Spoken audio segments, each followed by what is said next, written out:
ഞാൻ നിങ്ങൾക്ക് രണ്ടാമത്തെ സ്റ്റിച്ച് ഒന്നും കൂടെ പറഞ്ഞു തരികയാണേ.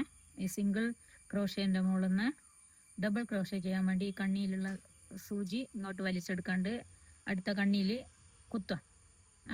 കുത്തിയപ്പോൾ 2 നൂല് സൂചിയിലുണ്ടാവും. എന്നിട്ട് കൊളുത്തിയിട്ട് ആദ്യത്തെ ചെയിൻ സ്റ്റിച്ച് ചെയ്ത പോലെ തന്നെ ഒന്നുകൂടി വലിച്ച് അതേപോലെ തന്നെ രണ്ടാമത്തേലും വലിക്കുക.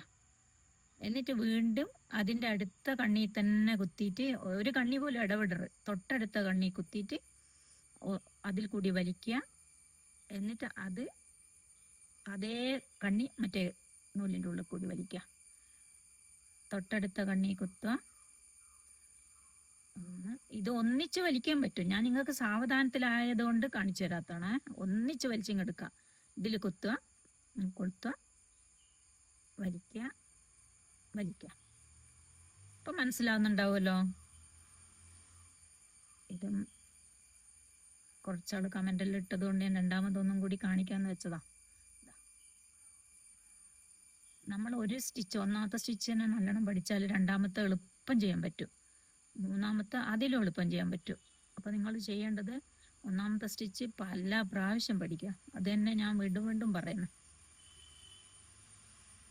ജസ്റ്റ് പഠിച്ചിട്ട് രണ്ടാമത്തെ തുടങ്ങിയാൽ ശരിയാവില്ല.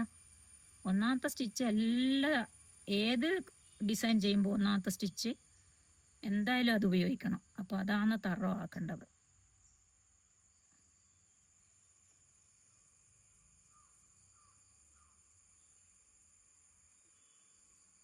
പിന്നെ നിങ്ങൾ ചെയ്യുമ്പോൾ തന്നെ ടൈറ്റായിട്ട് ചെയ്യണമെന്നില്ല.